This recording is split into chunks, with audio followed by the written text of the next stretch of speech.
Welfare centre project के बारे में तुम किसी की भी मदद ले सकती हो। हम सबको काफी एक्सपीरियंस है ऐसे प्रोजेक्ट्स का। मैंने भी कर लिया, मुझे भी शुक्रिया। मिल गया। शुक्रिया।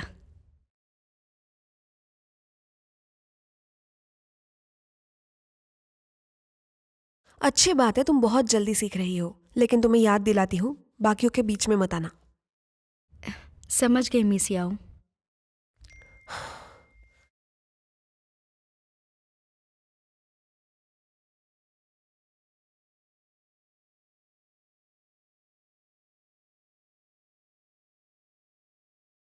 तुमने तो उसका सर्वाइकल स्प्रे भी खरीद लिया। पिंगशांग में पूरी तरह पर्सनल असिस्टेंट बना दिया है उसने तुम्हें। देखा जाए तो ये इतना भी बुरा नहीं है।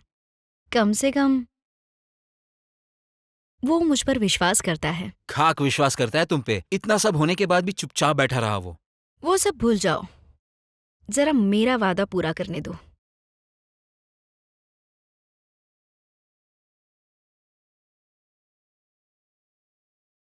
इमोशनल मत हो जाना, क्योंकि मैं इस कंपनी के लिए डिजाइन नहीं बना सकती। मेरे पास एक ट्रिक है जिसे मैं इस्तेमाल करती हूँ। तुम्हें पसंद आया? हाँ, पसंद है। इतना कि महीना भर मैं बाहर निकलूंगा ही नहीं, बोर ही नहीं होगा। ये कुछ ज्यादा ही हो गया।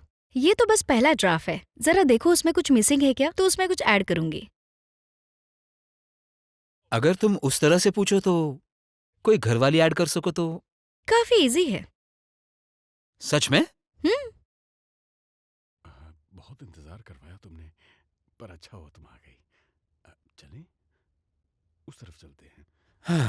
वहाँ एकांत है, वहाँ जाके बात करें। यंग मैन, क्या तुम ब्लाइंड डेट ढूंढने आए हो? तुम अच्छे लग रहे हो।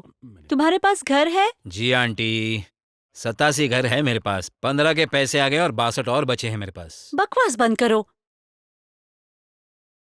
बुरान, तुम सच में मेरे से ये करवाना चाहती हो? तुमने मुझे मैच मेकिंग कॉर्नर भेजा है।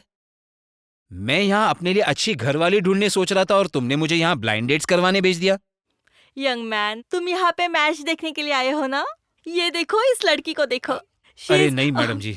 अरे सुटेबल है तुम्हारे लिए, उसकी हाइट वेट नहीं सब नहीं, कुछ। कोई बात नहीं। बहुत सुंदर लड़की है और तुम्हें अच्छा, बिल्कुल ठीक है। सूट करेगी। ये देखो। अरे अरे रुक जाओ, भागो मत, मैं दिखा रही हूँ ना। रुको, दूसरे दिखाती हूँ।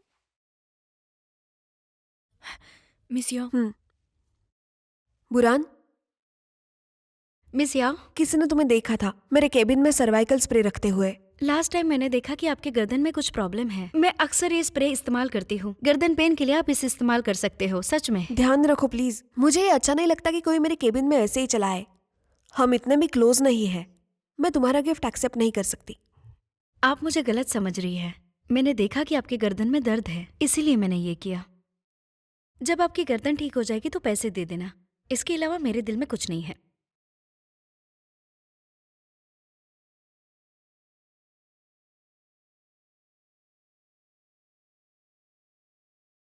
मिस्टर लू, मुझे आपको मिलके कुछ बताना है।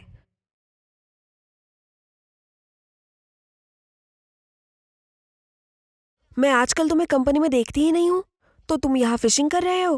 कंपनी के एम्प्लॉयज क्या सोचेंगे? अगर तुम अपने आप पे भरोसा रखती हो तो फर्क नहीं पड़ता लोग क्या सोचते हैं। वैसे यहाँ क्या कर रही हो?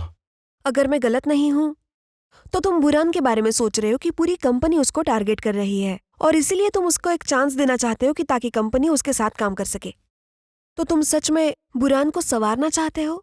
सच कहूँ तो मुझे ना बचपन से ही फिशिंग करने की बहुत इच्छा होती थी। मैं चाहता था कि जब हम बाहर जाएं तो मुझे मौका मिले, लेकिन बड़े बच्चों की वजह से मुझे करने का मौका नहीं मिला, तो मैंने कभी एक्सपीरियंस नहीं किया। वैसे कई बार आप किसी के साथ खड़े नहीं रह सकते, तो उनके साथ मिल जाना ही ज्यादा अच्छा होता है।